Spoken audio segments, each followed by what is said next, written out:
Fakta-fakta persidangan serta kesaksian dari para saksi untuk kasus narkoba yang menjerat Teddy Minahasa sudah dibuka di persidangan yang sebagian besar berlangsung secara terbuka.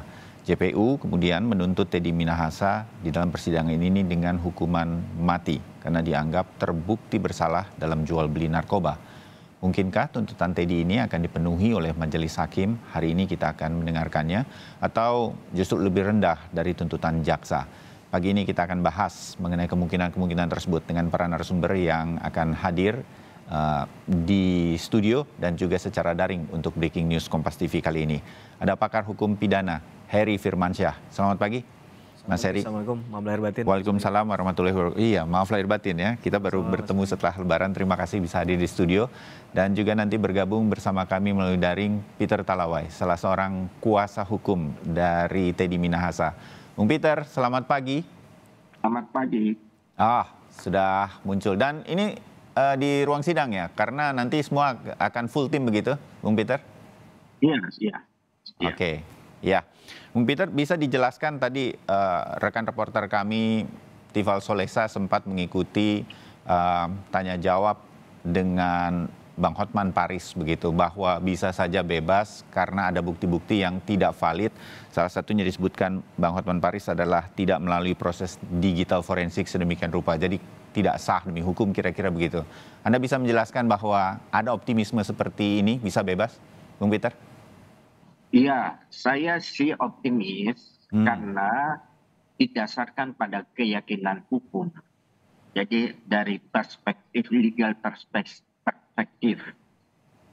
Karena dari fakta persidangan yang terungkap memang banyak sekali kejanggalan, banyak sekali alat bukti yang tidak berkualitas.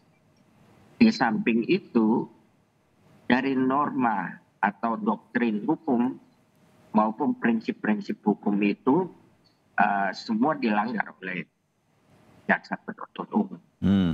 Jadi kami begitu yakin dari perspektif hukum seharusnya Teddy Minahasa ini harus dibebaskan atau setidak-tidaknya dilepaskan dari tuntutan hukum. Oke. Saya ke Mas Heri. Mas Heri, tentu ini karena sering kita mengikuti jalannya sidang, juga termasuk dengan Anda dan bersama teman-teman dari tim kuasa hukum, terdakwa misalnya seperti Bung Peter hari ini mewakili Teddy Minahasa. Ini kan hal yang biasa, sedemikian rupa menurut saya secara awam begitu.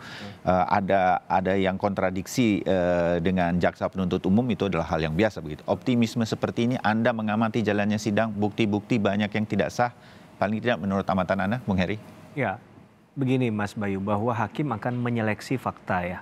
Bahwa yang kita akan lihat ini adalah mana yang disebut sebagai fakta hukum yang akan dimasukkan dalam pertimbangan hakim nantinya. Jadi dari sekian banyak bukti ya, betul, dan kesaksian begitu. Betul, dari sekian banyak bukti dan kesaksian tadi akan dipilah-pilih mana yang kemudian menurut hakim pantas untuk jadi bahan pertimbangan. Tapi dalam konteks bahwa teman-teman pengacara, kuasa hukumnya dari Pak Teddy Minahasa kan selalu misalnya menyorot masalah tentang hukum acaranya. Nah, kalau kita mau kuliti memang poinnya di situ menurut saya. Jadi apakah cara memperoleh, mengumpulkan bukti itu sudah benar atau tidak. Jadi mereka menguji dulu sebelum akhirnya mempertimbangkan bahwa itu layak dijadikan perdebatan sebagai bukti. Nah, di sisi yang lain tentunya jaksa penuntut umum akan berkeyakinan bahwa bukti ini sudah selesai dari proses prosedurnya, begitu ya. Makanya persidangan bisa jalan. Ya, gitu. Karena itu mereka akan bicara pada materi persidangannya saja. Nah, jadi ini dua perspektif yang menurut saya menambah hasanah kita semua, bahwa beginilah cara hukum bekerja, beginilah cara membuktikan di pengadilan. Memang tidak mudah, Mas Bayu, bahwa kasus ini adalah kasus yang melibatkan orang yang punya kewenangan yang luar biasa, mantan Kapolda begitu ya, Jenderal Bintang 2 layaknya kasus Sambo kemarin. Kemudian kita juga mau melihat bahwa ada persoalan hukum acara, masalah bagaimana bukti itu atau barang bukti yang sudah disita itu bisa keluar dengan katakanlah tanpa SOP yang ketat misalnya. kemudian juga bagaimana penyitaan itu bisa diberikan kepada mereka yang hanya punya kewenangan saja, kemudian bagaimana juga dalam kasus tindak pidana narkotika untuk mengungkap ini melibatkan pihak ketiga yaitu warga sipil yang dikatakan dalam tanda petik sebagai cepu begitu ya. Nah ini kan juga harus jadi perhatian kita. Jadi kasus ini bukan hanya bicara pada putusannya Teddy Minahasa saja, tapi bagaimana perbaikan sistem dalam hal penanganan atau pemberantasan tindak pidana narkotika. Kalau kita mau mundur sedikit, bahkan bukan hanya pemberantasannya yang bersoal, Mas Bayu. Harusnya kita lebih fokus pada pencegahan. Agar hal-hal semacam ini tidak terulang kembali kan begitu kan.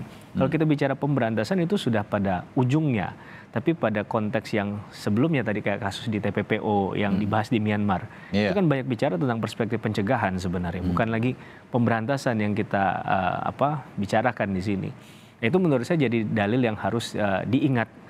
Bukan hanya ketika kasus ini selesai diputus tok oleh pengadilan saja, tapi ke depan bagaimana upaya perbaikan agar ketika ada benda sitaan, ada pinjam pakai bahasanya, atau dimusnahkan, itu memang diyakinkan bahwa barang itu benar-benar sudah dimusnahkan lewat prosedur yang tepat begitu ya.